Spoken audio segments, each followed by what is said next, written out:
বন্ধুগুলা তাদের বাবার কোলে উঠে, ও আব্বা একবার সারা দাও না, তোমাকে একবার আব্বা বলিয়া ডাকবার সাথ আমি পাই নাই রে আব্বা।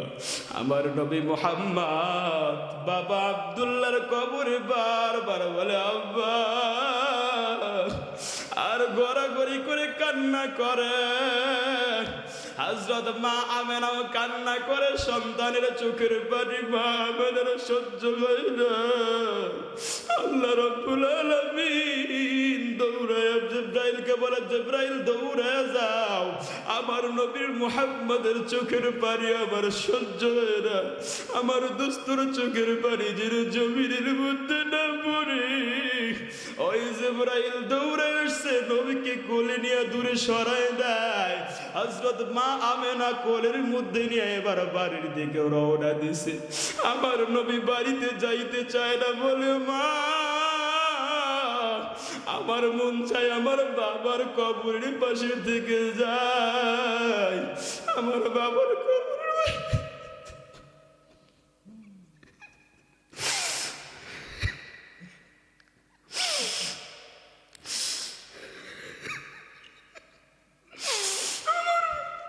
আমার বাবার কবরের পাশে থাকলে আমার বড়ই ভালো লাগে। বাবা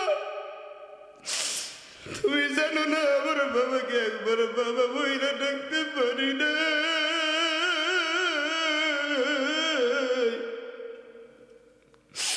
ও মা, আমারে কই নিয়ে যা, আমার বাবার কবরের পাশে থাকবো।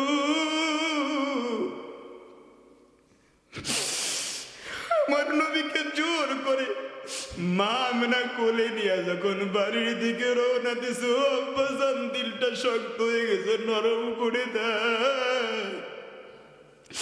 আমার নবীর মায়া অন্তরে ঢুকা, আমার নবীর মায়া দিলের মধ্যে ঢুকান। আমার নবী এখন ওই মদিনায় শুয়ে শুয়ে উম্মতের জন্য কান্না করে, আর ডাকিয়া ডাকিয়া বলে, আমার উম্মত কি একটু আমি নবীর স্মরণ পড়ে না।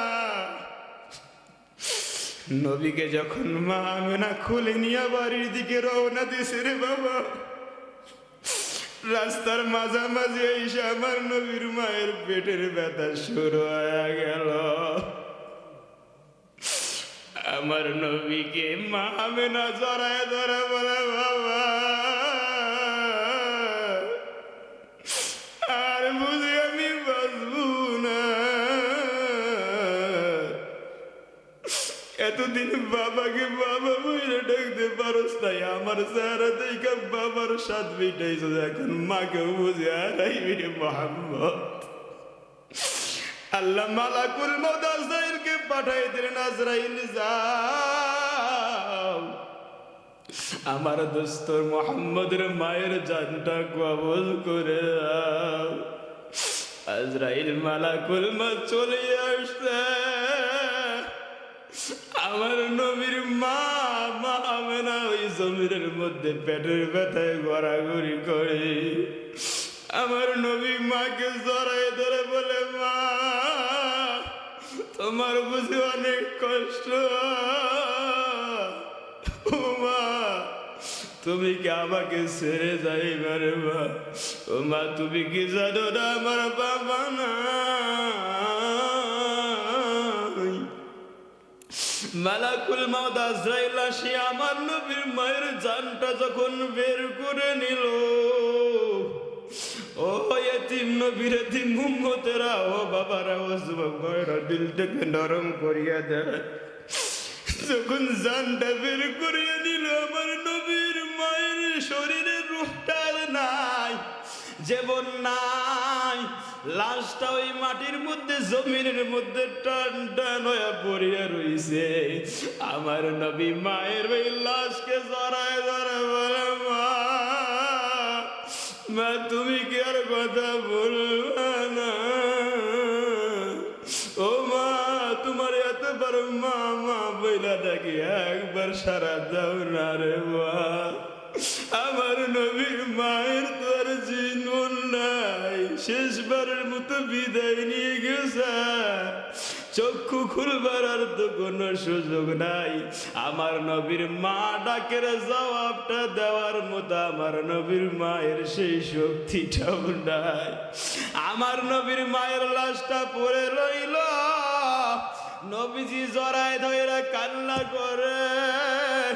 যেই দাসী সাথে ছিল দৌড়ায়া দাসী আসছে আমার নবীকে টেনে হিসড়ে করে নেয় আর কয়, ও মুহাম্মদ, তোর বাবা যেমন চিরতরে বিদায় হয়ে গেছে, তোর মাও আজকে থেকে নাই এই দুনিয়ার জমিনে, তোর মাকে আজ থেকে আর মা বলিয়া ডাক দিতে পারবে না রে মুহাম্মদ। আমার নবীকে জড়ায় ধরিয়া দাসী বাড়ির দিকে রওনা দিছে রে ভাই। অনেক লম্বা চূড়া কাহিনী, ওই দিকে যাব না। আমার নবী মায়ের পেটে থাকা অবস্থায় বাবাকে হারাইলেন। বাবার কবর দেখতে গিয়া মাঝ পথে এসে মাটাকেও পর্যন্ত হারাইলেন। 6 বছর বয়সে আমার নবী এতিম। ওই এতিম নবী কত কষ্ট করিয়ে করিয়ে বড় হইলেন। এরপরে দিনের দাওয়াত দিলেন, ইসলামের দাওয়াত দিলেন। ওই কাফের মুশরিকের তাবুক, ওই কাফের মুশরিকের আঘাত আক্রমণ সহ্য করিয়া শরীর রক্ত ঝরায়া, যেই শরীরের মধ্যে মশা মাছি পড়া হারাম, ওই শরীর মুবারকে এত পরিমাণ আঘাত। একদিন আম্মা জান আয়েশা রাদিয়াল্লাহু তাআলা আনহা গোসলের সময় আমার নবীকে বলেন, ইয়া রাসূলুল্লাহ, ইয়া হাবিবাল্লাহ, আপনার পিঠের মধ্যে কালো কালো দাগ দেখা যায় গো নবী, আপনার পিঠের মধ্যে কিসের দাগ? আমার নবী বলে, আয়েশা রে, ওই তায়েফের জমিনে যখন ইসলামের দাওয়াত নিয়ে গেছিলাম রে আয়েশা, আমাকে এত পরিমাণ পাথরের আঘাত করেছে, আমার পিঠে ক্ষত হয়ে গেছে, গর্ত হয়ে গেছে, ওই গর্তগুলা এখন কালো দাগ হয়ে গেছে। যেই নবীর শরীরে মশা মাছি পড়া হারাম, ওই নবী আমার আপনার জন্য নিজের জীবনটাকে উৎসর্গ করিয়া দিলেন, নিজের শরীরে রক্ত ঝরাইলেন। ওই নবীর প্রতি একটু মায়া হয় না রে বাবা? দিলটাকে নরম করিয়া দেন। কিয়ামতের দিন যখন ইয়াউমা লা ইয়ানফাউ মালু ওয়ালা বানুন, যখন নাকি আল্লাহ রাব্বুল আলামিন বলেন কিয়ামতের দিন আপনার কলিজার টুকরা সন্তান যার জন্য গাড়ি বাড়ি করছেন, কত সুন্দর বিল্ডিং বাড়িটা করছেন, চক্ষুটা একটু বন্ধ করিয়া দেন কিছুক্ষণের জন্য। আর মুতু কবলা আংতা মুতু, মরার আগে মরতে বলা হয়েছে, মানে মরার আগে মরার ভান ধরেন। কিছুক্ষণের জন্য কল্পনা করেন, ওই খাটের মধ্যে মসজিদে যে পালকি, শেষ বিদায়ের পালকির মধ্যে আপনি শুয়ে পড়েছেন, আপনার চক্ষু দুইটা বন্ধ হয়ে গেছে। ও বাবা, এখন যে চক্ষু দুইটা বন্ধ হয়ে গেছে, আপনার সামনে কে বক্তা সাহেব, কে মসজিদের সভাপতি, কে মোতাওয়াল্লি, কাউকে দেখা যাচ্ছে না।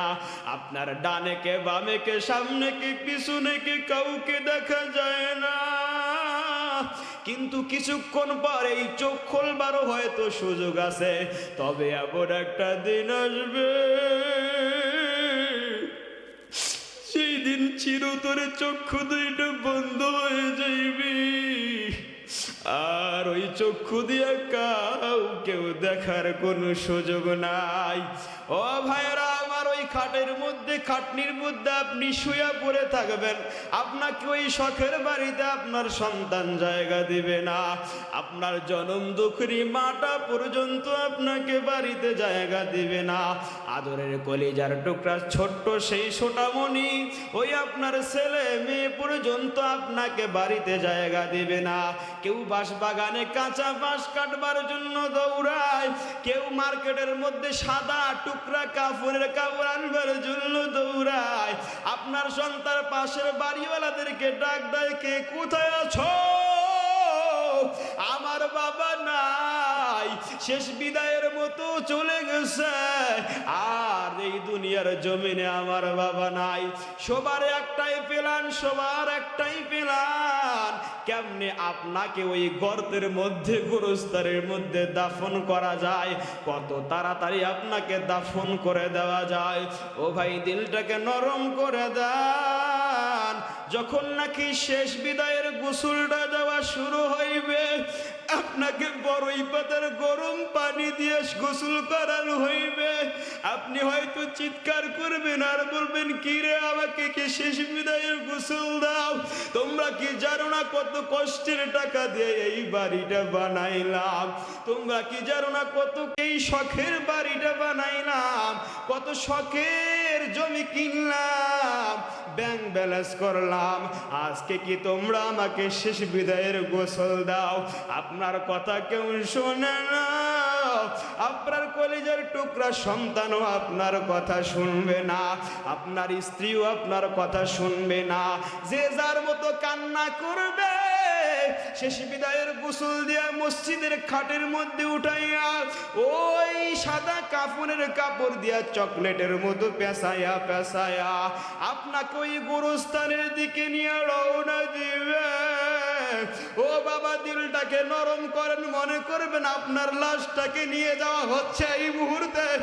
ওই কবরের কাছে গিয়া যখন নাকি দুইজন মানুষ ওই কবরের মধ্যে নামবে, নামিয়া আপনার লাশটাকে যখন কোলে নিয়ে ওই কবরের মধ্যে নামাইবে, আপনি কল্পনা করেন আপনার লাশটাকেই নামানো হচ্ছে, আপনার লাশটাকেই নামানো হচ্ছে।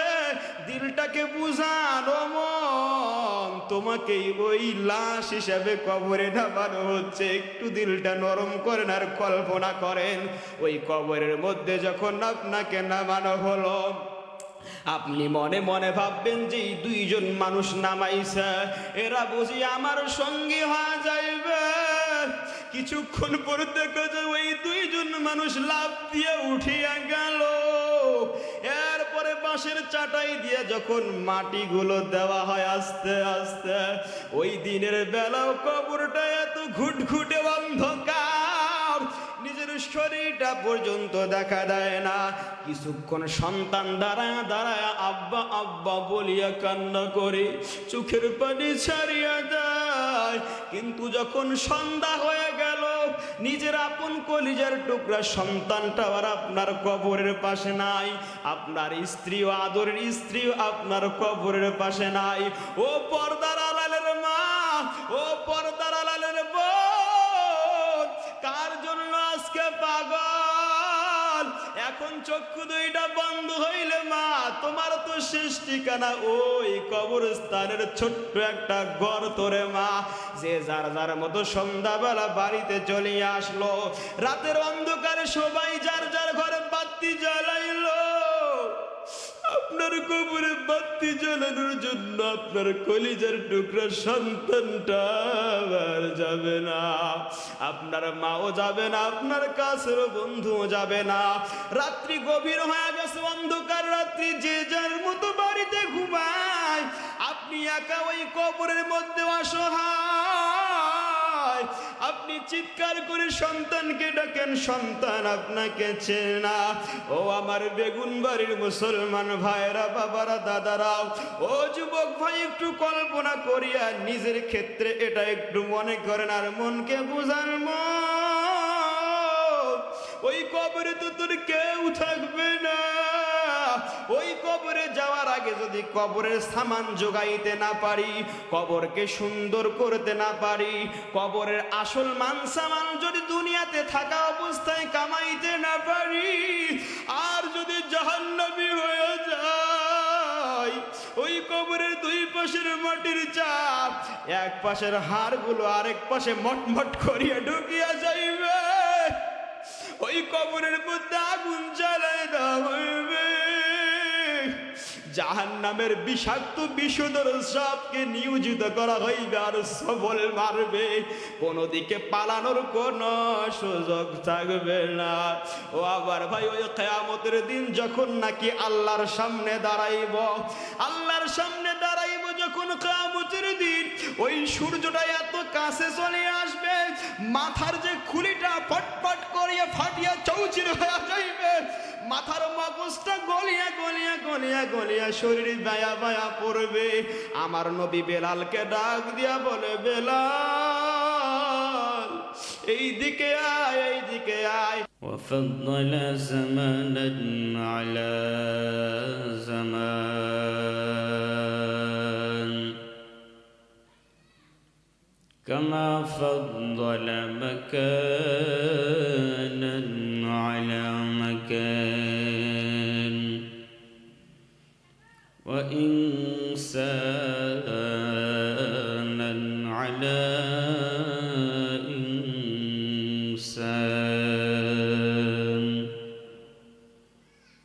ونشهد أن لا إله إلا الله وحده لا شريك له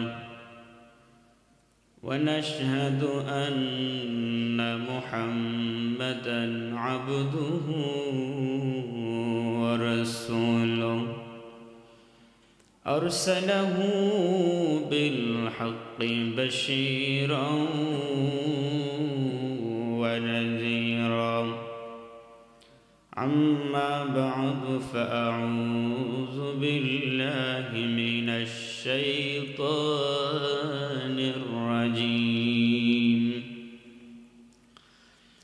بسم الله الرحمن الرحيم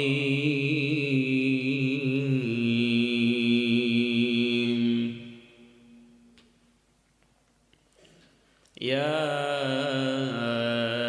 أيها الذين آمنوا توبوا إلى الله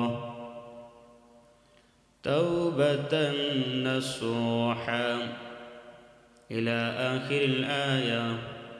وقال تعالى أيضا في مكان أخرى كما جاء في القرآن الكريم فقلت استغفروا ربكم إنه كان غفارا. وقال النبي صلى الله عليه وسلم التائب كمن لا ذنب له أو كما قال النبي عليه الصلاة والسلام. توحید کی امانت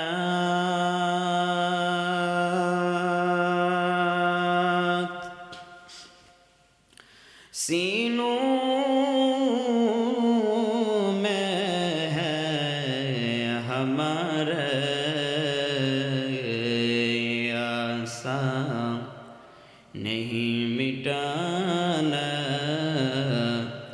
نام و نشان ہمارا بلغ العلا بکمالہ کشف الدجى بجمالہ حسنت جميع خصاله صلوا عليه وآله محمد نے آ کر کفر کو مٹایا کفر کو مٹا کر صداقت بتایا بلغ العلا بکمالہ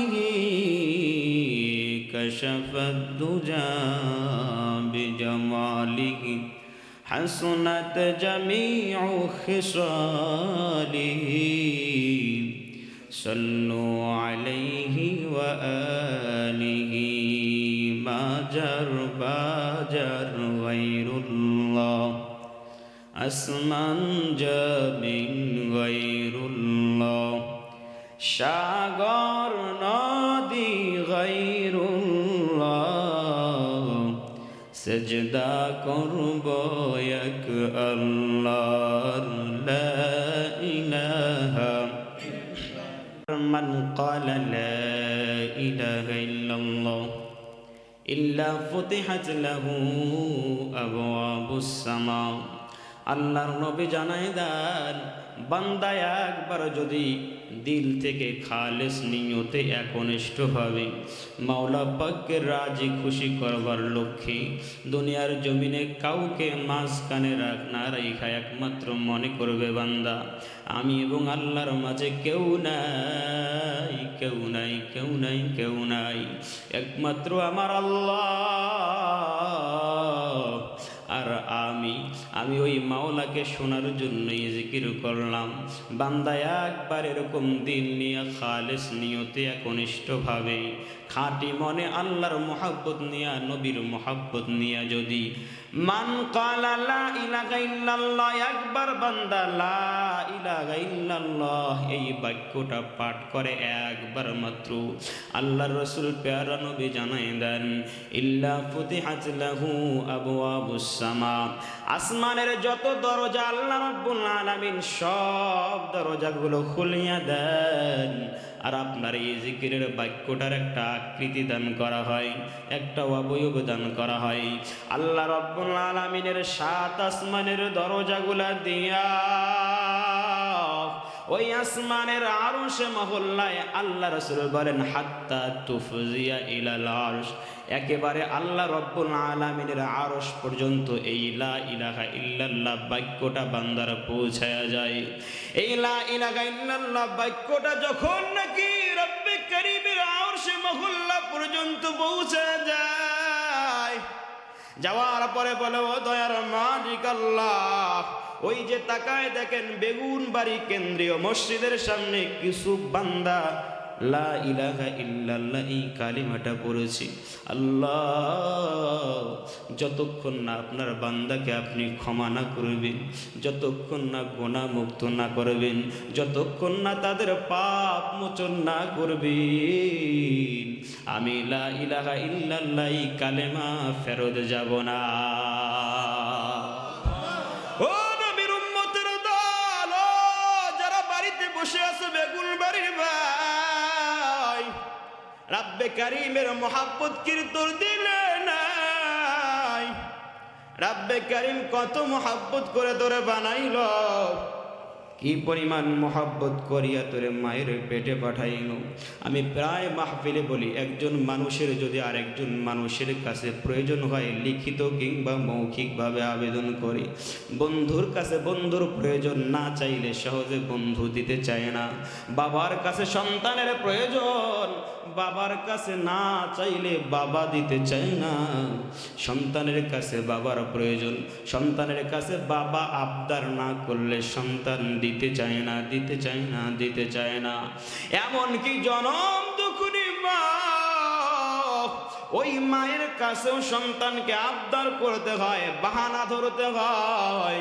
আমার আল্লাহ বলেন, ও বান্দা, দুনিয়ার জমিনে তোমারে যে পাঠাইলাম, ওই দুনিয়ার জমিনে পাঠানোর আগে তুই তো একবার আবদার করিস নাই, করিস নাই, করিস নাই, আবেদন করিস নাই, দরখাস্ত লিখিস নাই। এরপরও আমি আল্লাহ কত মহাব্বত করিয়া দয়া করিয়া তোরে মায়ের পেটে পাঠাইলাম। শুধু যে মায়ের পেটে পাঠাই দিছি এতটুকুই নয়, বরং মায়ের পেটে পাঠানোর পর কেমন রূপ দান করব, অঙ্গ প্রত্যঙ্গ জায়গা মতো আমি আল্লাহ রব্বুল আলামিন স্থাপন করে দিলাম। শুধু কি তাই, দুনিয়ার জমিনে আসবার আগে কোন খাবারটা তোর জন্য উপযোগী, কেমন পরিবেশ তোর জন্য উপযোগী, সব পরিবেশ পরিস্থিতি আমি আল্লাহ রব্বুল আলামিন তোর জন্য ঠিক করে রাখলাম। ও বান্দা, তোমার মা তো শুধু জন্ম দিয়ে একটু লালন পালন করলাম, আমি রব্বুল আলামিন সব কিছু তোমার করবার পরও তুমি তোমার মাকে দিনে কয়েকবার মা মা মা বা মহিলা ডাকো। তোমার বন্ধুরে তুমি দোস্ত দোস্ত বইলা ডাকাও। সারাদিন কাজ করবার পরে সন্ধ্যাবেলা যখন বান্দা বাড়ি আইসো, বন্ধুকে ওপার থেকে ফোন দিয়া বলো, বন্ধু কই? সারাদিন ব্যস্ত ছিলাম, তোমার সঙ্গে কথা বলতে পারি নাই, রাত্রিবেলা অমুক জায়গায় একটু আড্ডা দেই। বন্ধুকে স্মরণ করো, ওই বন্ধু তো মরার পরে তোমারে চিনবে না, চিনবে না, চিনবে না। ও বান্দা, ওই বন্ধুর চেয়ে আমি আল্লাহ কত দয়ার মালিক, একবার কি কল্পনা করেছো? একবার কি অন্তরকে জিজ্ঞাসা করেছো আমি আল্লাহ রব্বুল আলামিন কি পরিমাণ দয়ার মালিক? তামাম দুনিয়ায় যত পরিমাণ দয়া আমি রব্বুল আলামিন দিয়েছি, তার চেয়ে শত শত গুণ বেশি দয়া আমি আল্লাহ রব্বুল আলামিন আমার কাছে রেখে দিয়েছি। ও বান্দা, বন্ধুর সাথে অল্প একটু সম্পর্কের কারণে প্রতিদিন বন্ধুর খবর নাও। একদিন বন্ধুর খবর না নিতে পারলে পরের দিন বন্ধু বলে, ও বন্ধু কি হইছে, তুই না আমারে ভুইলা গেছিস নাকি? মাকে তুমি মা বইলা ডাকো, মায়ের কতটুকু অবদান। আর আমি আল্লাহ তোরে বানাইয়া পৃথিবীর জমিনে এত পরিমাণ অবদান দিলাম, এত পরিমাণ নিয়ামত দিলাম, সারাদিনে কি একবার আমি আল্লাহর নামটা তোমার অন্তরে আসে না? ও বান্দা,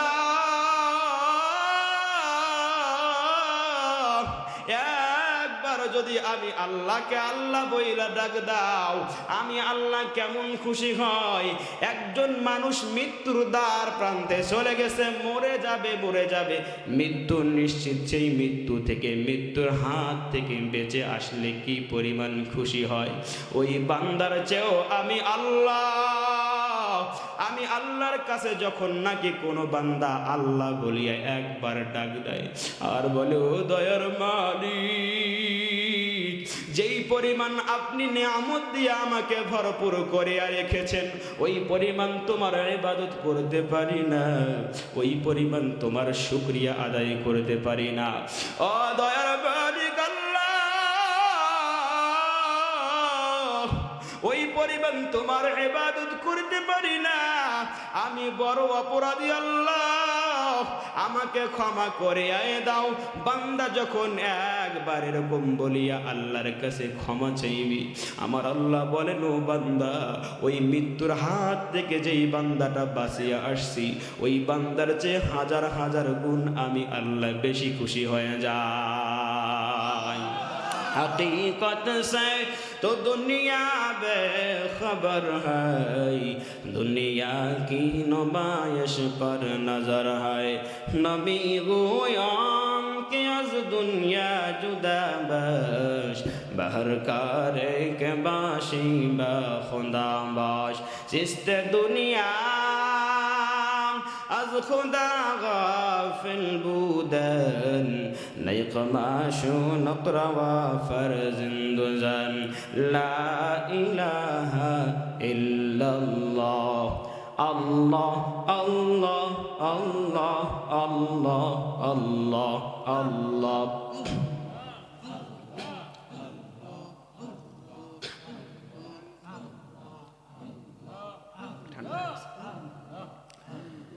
Allah Allah Allah Allah Allah Allah Allah Allah Allah Allah Allah Allah। রাতে গভীর হয়ে গেছে, অন্ধকার রাত্রি, সবাই ঘুমাই গেছে, নীরব। পাশের বাড়ির মানুষগুলাও ঘুমাই গেছে। আপনার আশপাশে, আপনার বাড়িতে যারা ঘুমায় তারাও ঘুমায় গেছে, শুনশান নীরবতা, কেউ জেগে নাই। অন্ধকার রাত্রিতে উঠিয়া, এই শীতের রাত্রিতে উজুটা একবার বানাইয়া যদি পশ্চিম মুখে হইয়া 2 রাকাত নামাজ আদায় করিয়া তাহাজ্জুদের শুরুতে, তাহাইয়াতুল উজুর শুরুতে, আত্তাহিয়াতুর শুরুতে যদি একবার পশ্চিম মুখে হওয়া বৈশা আল্লাহ আল্লাহ আল্লাহ আল্লাহ দিল থেকে মহাব্বতের সাথে 10টা মিনিট জপতে থাকেন, পড়তে থাকেন, জবান নাড়াইতে থাকেন। একদিন পরীক্ষা করে দেখবেন আল্লাহকে সামনে হাজির নাজির মানিয়া আর দিলের মধ্যে নবীর প্রেম, নবীর ইশক, নবীর মহাব্বত নিয়ে যদি পড়তে পারেন, দেখবেন চোখের পানি ধরে রাখতে পারবেন না, পারবেন না, পারবেন না। কারণ আমি আপনার এই পর্যন্ত ইসলামটা এমনি এমনি আসে নাই, আসে নাই। আমি আপনার নবী, আমার আপনার নবী কি পরিমাণ কষ্ট মোজাহাদা করিয়া আমার আপনার পর্যন্ত দিনটা পৌঁছাইলেন। একবার অন্তরকে জিজ্ঞাসা করেন আর কল্পনা করেন আমার আপনার নবী কি পরিমাণ কষ্ট করলেন। তাইফের জমিনে আল্লাহর নবী সাল্লাল্লাহু আলাইহি ওয়াসাল্লাম যখন দাওয়াতের জন্য গেলেন, কাফের মুশরিকের দল লা ইলাহা ইল্লাল্লাহর কালেমার দাওয়াত তো গ্রহণ করলো না, করলো না, করলো না, বরং আল্লাহর নবীর উপর অনেক লম্বা চূড়া কাহিনী ঝাঁপিয়ে পড়লো, আক্রমণের উপর আক্রমণ, পাথর মারতে মারতে মারতে মারতে আমার নবীর শরীর থেকে রক্ত ঝরে। রক্ত ঝরতে ঝরতে ঐতিহাসিকরা বর্ণনা করেন পায়ের মধ্যে যেই জুতা ছিল, ওই জুতার সাথে পায়ের যে তলা, পায়ের তালুটা একেবারে জাপটায় গেছে, আর আলাদা হয় না। এত পরিমাণ মারধর করেছে। মারতে মারতে মারতে মারতে আমার নবীকে জমিনের মধ্যে শুয়াই দিছে। আল্লাহর নবী যে জমিনের মধ্যে বেহুশ হয়ে পড়ে রয়েছে, হুশ যখন ফেরে আবার মারা শুরু করে, আবার হোঁচটকে পড়ে যায়, আবার বেহুশ হয়ে যায়। এরকম করতে করতে পাহাড়ের কাছে এসে আমার নবী, আপনার নবী পাহাড়ের কাছে হেলা দিয়া নিজের রক্তগুলো মুছে আর আল্লাহ রব্বুল আলামিন আসমান থেকে ডাক দেয়া বলে, জিবরাইল আমার বন্ধুর কাছে যাও।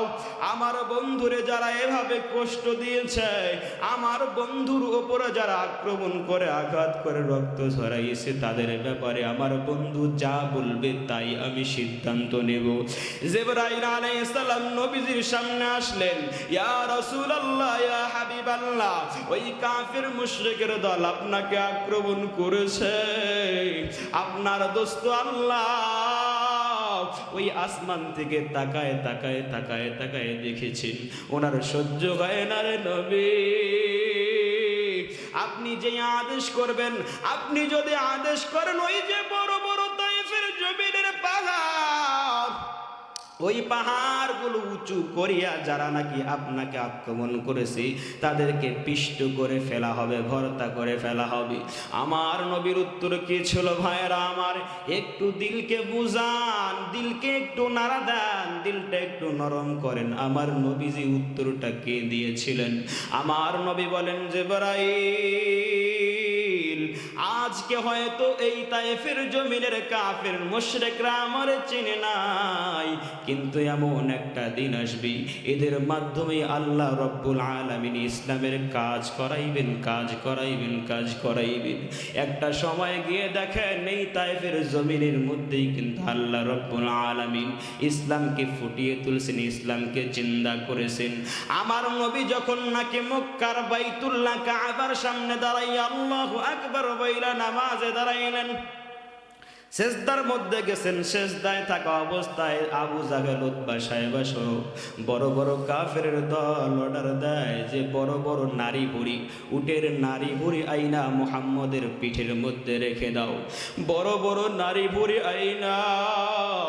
আমার নবী সেজদারত অবস্থায় সুবহান রাব্বিয়াল আলা, সুবহান রাব্বিয়াল আলা, আমার নবীর পিঠের উপর বড় বড় নারী ভূমি, দুর্গন্ধযুক্ত নারী ভুঁড়িগুলো যখন রেখে দেওয়া হলো, আমার নবী গর্দানটা, মাথাটা আর ওই সেজদা থেকে তুলতে পারে না, পারে না, পারে না। এই পরিমাণ নারী ভুঁড়ির দুর্গন্ধ আর এই পরিমাণ চাপ, আমার নবীর বড়ই কষ্ট হয়। পাশেই ফাতেমা রাদিয়াল্লাহু তাআলা আনহা, আল্লাহর নবীর কন্যা সন্তান, আল্লাহর নবীর মেয়ে ফাতেমা রাদিয়াল্লাহু তাআলা আনহা তাকায়া তাকায়া দেখেন আব্বা জানের পিঠের মধ্যে নারী ভুঁড়ির চাপ, মাথা মাথা সিজদা থেকে তুলতে পারে না। ওই ফাতেমা রাদিয়াল্লাহু তাআলা আনহা দৌড়া আয়েশা নারী ভুরুগুলা সরায় আর বলে, আব্বাজান আপনি বুঝি অনেক কষ্ট পেয়েছেন।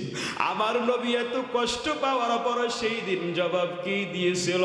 ও ফাতেমা, ও আমার কলিজার টুকরা সন্তান, আমার তেমন কষ্ট নাই, দুঃখ নাই। আমার এই কষ্টের বিনিময়ে আমার গুনাহগার উম্মত যেন জান্নাতে যায়।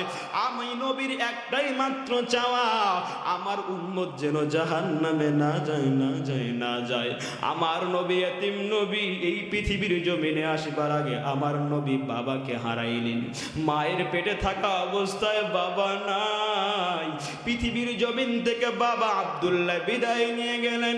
দিলটাকে নরম করে দেন ও নবীর আশিক, ও নবীর উম্মতের দল, ও বেগুনবাড়ির মুসলমান ভাইয়েরা আমার, ও পর্দার আড়ালের মা ও বোন, আজকে এমনি এমনি আমি ইমানদার না, আজকে এমনি এমনি তুমি ইমানদার না, এমনি এমনি ইসলাম আমাদের পর্যন্ত আসে নাই। আমার নবীর কি পরিমাণ কুরবানি! এই পৃথিবীর জমিনে আসবার আগে বাবাকে হারাইলেন। পৃথিবীর জমিনে আসবার পরে বাবাকে বাবা বইলা ডাক দিতে পারেন নাই। আমার নবীর যখন 6 বছর বয়স, ওই খেলার মাঠে দাঁড়ায় দেখি বাচ্চারা খেলাধুলা করে। দিন শেষে যার যার বাচ্চাকে, সন্তানকে যার যার বাবারা কোলে নিয়ে বাড়ির দিকে রওনা দেয়। আমার নবী পিছনে বাড়ির দিকে তাকায় আর বলে, আব্বা আব্বা আব্বা আব্বা কই, আব্বা কই? হযরত মা আমেনা দৌড়ায় আয়েশা শিশু মুহাম্মদকে কোলে নিয়ে বলে, আব্বা জান তোর বাবা তো বাঁচিয়া নাই। বলে, মা সবার বাবা যাকে যাকে কোলে নিয়ে বাড়িতে চলিয়া গেল, আমার আব্বা কি আর আমি আব্বা বলিয়া ডাকতে পারবো না রে মা। হযরত মা আমেনা রাদিয়াল্লাহু তাআলা আনহা আমার নবীকে বলে, বাবা রে তোর বাবা তো বাঁচিয়া নাই, কি করার আছে বাড়িতে চল। আমার নবী বলে, মা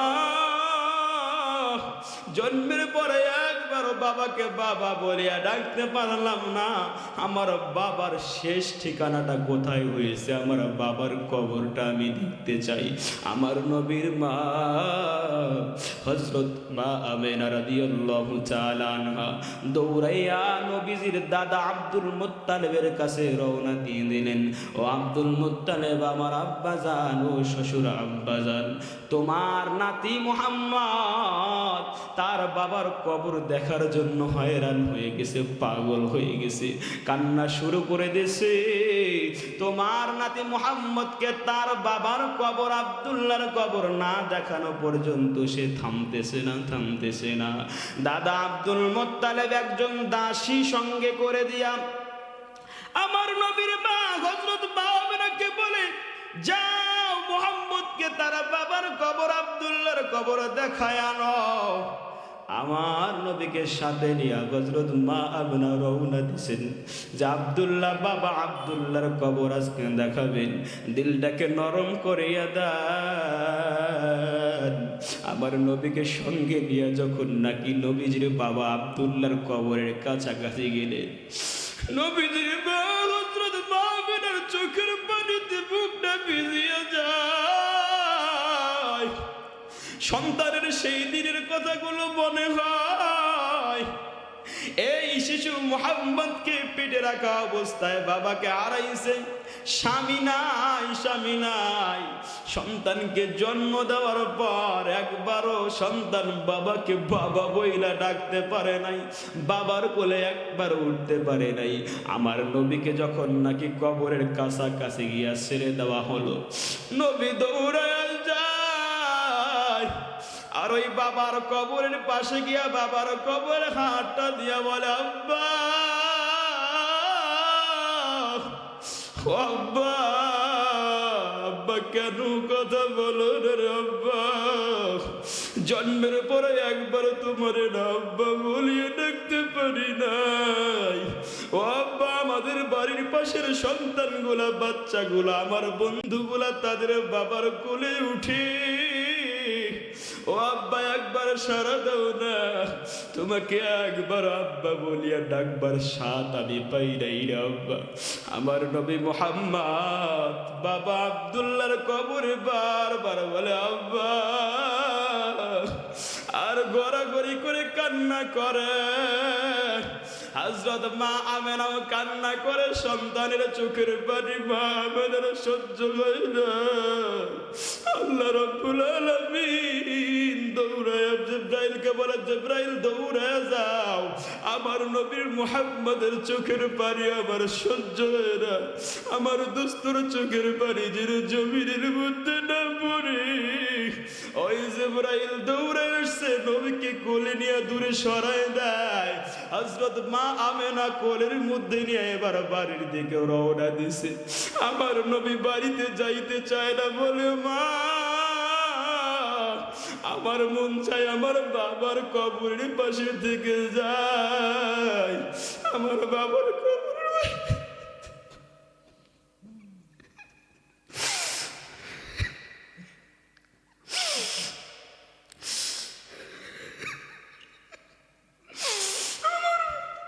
আমার বাবার কবরের পাশে থাকলে আমার বড়ই ভালো লাগে। বাবা তুমি জানো না, আমার বাবাকে একবার বাবা বইরা ডাকতে পারি না।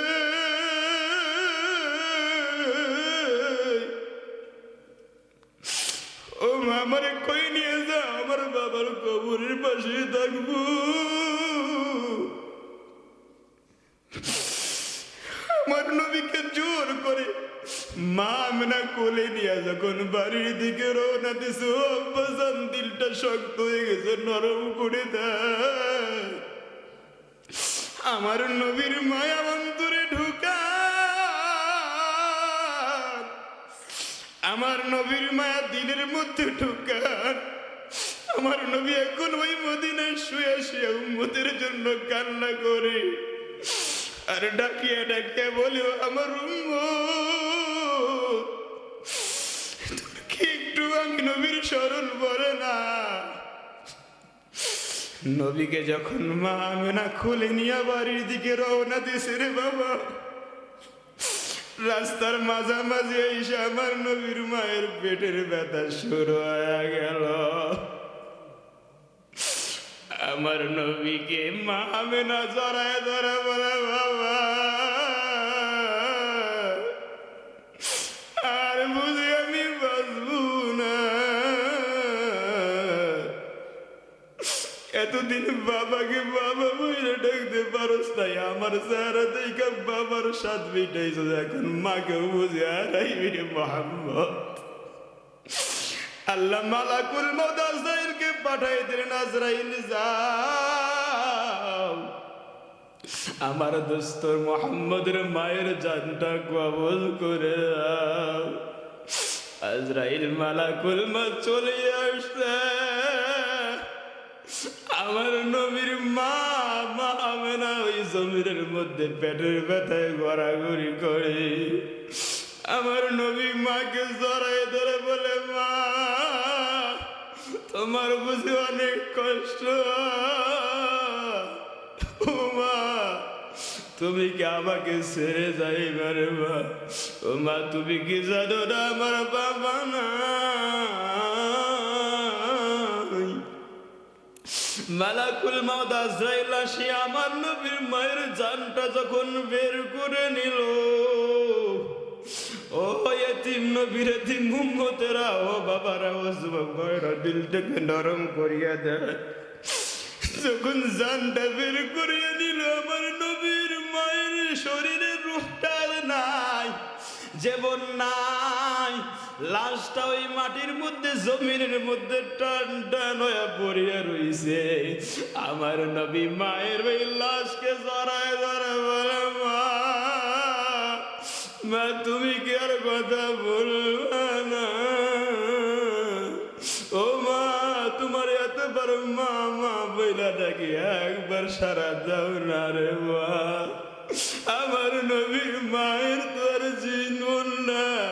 শেষবারের মতো বিদায় নিয়ে গেছে, চক্ষু খুলবার আর তো কোনো সুযোগ নাই।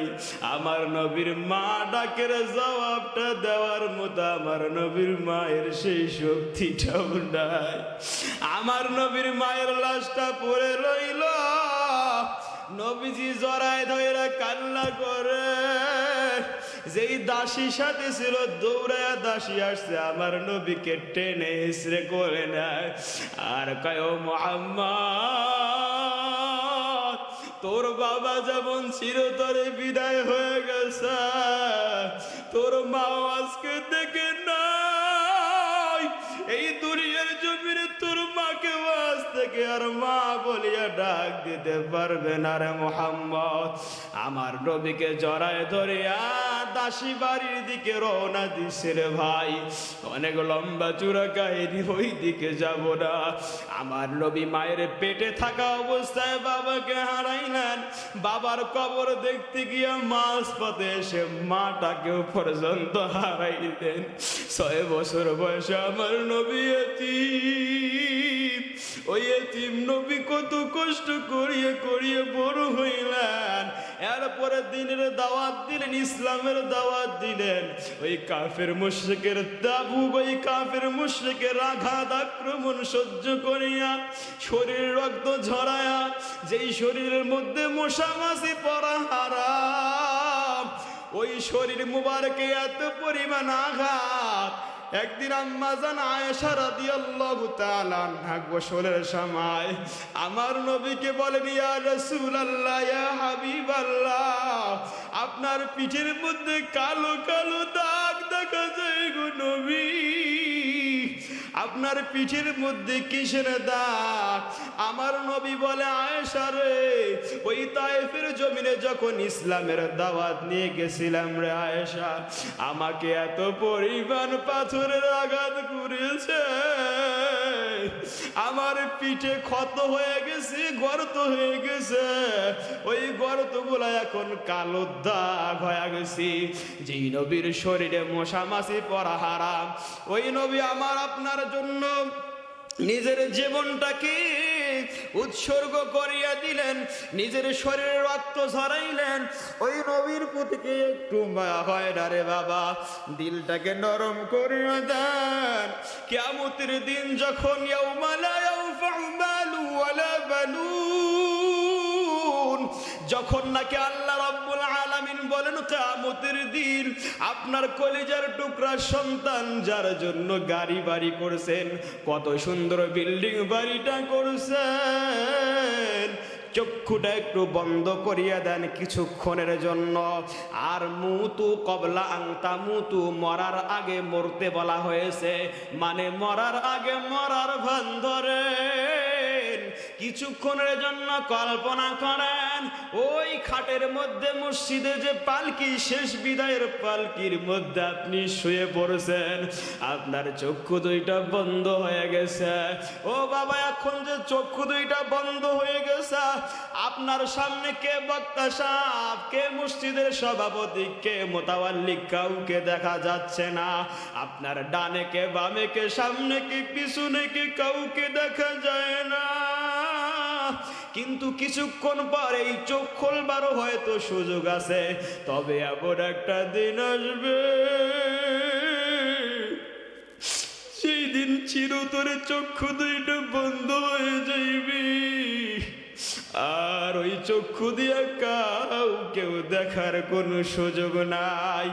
ও ভাইরা আমার, ওই খাটের মধ্যে, খাটনির মধ্যে আপনি শুয়ে পড়ে থাকবেন। আপনাকে ওই শখের বাড়িতে আপনার সন্তান জায়গা দিবে না। আপনার জনম দুঃখী মাটা পর্যন্ত আপনাকে বাড়িতে জায়গা দিবে না। আদরের কলিজার টুকরা ছোট্ট সেই সোনামণি, ওই আপনার ছেলে মেয়ে পর্যন্ত আপনাকে বাড়িতে জায়গা দিবে না। কেউ বাঁশ বাগানে কাঁচা বাঁশ কাটবার জন্য দৌড়ায়, কেউ মার্কেটের মধ্যে সাদা টুকরা কাপড়ের কাপড় আনবার জন্য দৌড়ায়। আপনার সন্তান পাশের বাড়িওয়ালাদেরকে ডাক দেয়, কে কোথায় আছো? আমার বাবা নাই, শেষ বিদায়ের মতো চলে গেছে। আর এই দুনিয়ার জমিনে আমার বাবা নাই। সবার একটাই প্ল্যান, সবার একটাই প্ল্যান, কেমনে আপনাকে ওই গর্তের মধ্যে, গোরস্থানের মধ্যে দাফন করা যায়, কত তাড়াতাড়ি আপনাকে দাফন করে দেওয়া যায়। ও ভাই, দিলটাকে নরম করে দেন। যখন নাকি শেষ বিদায়ের গোসলটা দেওয়া শুরু হইবে, আপনাকে বড়ই পাতার গরম পানি দিয়ে গোসল করানো হইবে। আপনি হয়তো চিৎকার করবেন আর বলবেন, কি রে, আমাকে কি শেষ বিদায়ের গোসল দাও? তোমরা কি জানো না কত কষ্টের টাকা দিয়ে এই বাড়িটা বানাইলাম? তোমরা কি জানো না কত এই শখের বাড়িটা বানাইলাম, কত শখের জমি কিনলাম, ব্যাংক ব্যালেন্স করলাম। আজকে কি তোমরা আমাকে শেষ বিদায়ের গোসল দাও? আপনার কথা কেউ শোনে না। আপনার কলিজার টুকরা সন্তানও আপনার কথা শুনবে না, আপনার স্ত্রীও আপনার কথা শুনবে না। যে যার মতো কান্না করবে। শেষ বিদায়ের গোসল দিয়া মসজিদের খাটের মধ্যে উঠাইয়া ওই সাদা কাফনের কাপড় দিয়া চকলেটের মতো পেঁচাইয়া পেঁচাইয়া আপনাকে ওই গোরস্থানের দিকে নিয়ে রওনা দিবে। ও বাবা, দিলটাকে নরম করেন, মনে করবেন আপনার লাশটাকে নিয়ে যাওয়া হচ্ছে এই মুহূর্তে। ওই কবরের কাছে গিয়া যখন নাকি দুইজন মানুষ ওই কবরের মধ্যে নামবে, নামিয়া আপনার লাশটাকে যখন কোলে নিয়া ওই কবরের মধ্যে নামাইবে, আপনি কল্পনা করেন আপনার লাশটাকেই নামানো হচ্ছে, আপনার লাশটাকেই নামানো হচ্ছে। দিলটাকে বুঝানো, মন তোমাকেই ওই লাশ হিসাবে কবরে নামানো হচ্ছে। একটু দিলটা নরম করেন আর কল্পনা করেন, ওই কবরের মধ্যে যখন আপনাকে নামানো হলো, আপনি মনে মনে ভাববেন যে এই দুইজন মানুষ নামাইছে, এরা বুঝি আমার সঙ্গী হয়ে যাইবে। কিছুক্ষণ পরে দেখো যে ওই দুইজন মানুষ লাফ দিয়ে উঠিয়া গেল। এরপরে বাঁশের চাটাই দিয়ে যখন মাটিগুলো দেওয়া হয় আস্তে আস্তে, ওই দিনের বেলাও কবরটা এত ঘুটঘুটে অন্ধকার, নিজের শরীরটা পর্যন্ত দেখা দেয় না। কিছুক্ষণ সন্তান দাঁড়ায় দাঁড়ায় আব্বা আব্বা বলিয়া কান্না করে চোখের পানি ছাড়িয়া যায়। কিন্তু যখন সন্ধ্যা হয়ে গেল, নিজের আপন কলিজার টুকরা সন্তানটা আর আপনার কবরের পাশে নাই, আপনার স্ত্রীও, আদরের স্ত্রীও আপনার কবরের পাশে নাই। ও পর্দার আড়ালের মা, ও পর্দার আড়ালের বোন, কার জন্য আজকে পাগল? এখন চক্ষু দুইটা বন্ধ হইলে মা, তোমার তো শেষ ঠিকানা ওই কবরস্থানের ছোট্ট একটা গর্তরে মা। যে যার যার মতো সন্ধ্যাবেলা বাড়িতে চলে আসলো, রাতের অন্ধকারে সবাই যার যার ঘরে বাতি জ্বালাইলো। আপনার কবরে বাতি জ্বালানোর জন্য আপনার কলিজার টুকরা সন্তানটা আর যাবে না, আপনার মাও যাবে না, আপনার কাছের বন্ধুও যাবে না। রাত্রি গভীর হয়ে গেছে, অন্ধকার রাত্রি, যে যার মতো বাড়িতে ঘুমায়। আপনি একা ওই কবরের মধ্যে অসহায়। আপনি চিৎকার করে সন্তানকে ডাকেন, সন্তান আপনাকে চেনে না। ও আমার বেগুন বাড়ির মুসলমান ভাইরা, বাবারা, দাদারাও, ও যুবক ভাই, একটু কল্পনা করিয়া নিজের ক্ষেত্রে এটা একটু মনে করেন আর মনকে বুঝান। ওই কবরে তো তোর কেউ থাকবে না। ওই কবরে যাওয়ার আগে যদি কবরের সামান জোগাইতে না পারি, কবরকে সুন্দর করতে না পারি, কবরের আসল মান সামান যদি দুনিয়াতে থাকা অবস্থায় কামাইতে না পারি, আর যদি জাহান্নামী হয়ে যায়, ওই কবরের দুই পাশের মাটির চাপ, এক পাশের হাড়গুলো আরেক পাশে মটমট করিয়া ঢুকিয়া যাইবে। ওই কবরের মধ্যে আগুন জ্বালায় দেওয়া হইবে। জাহান্নামের বিষাক্ত বিষধর সাপকে নিয়োজিত করা হইবে আর সবল মারবে। কোনো দিকে পালানোর কোনো সুযোগ থাকবে না। ও আবার ভাই, ওই কিয়ামতের দিন যখন নাকি আল্লাহর সামনে দাঁড়াইব, আল্লাহর সামনে দাঁড়াইব যখন কিয়ামতের দিন, ওই সূর্যটা এত কাছে চলে আসবে, মাথার যে খুলিটা ফটফট করিয়া ফাটিয়া চৌচির হয়ে যাইবে, মাথার মগজটা গলিয়া গলিয়া গলিয়া গলিয়া শরীর বায়া বায়া পড়বে। আমার নবী বেলালকে ডাক দিয়া বলে, বেলাল এইদিকে আয়, এইদিকে আয়।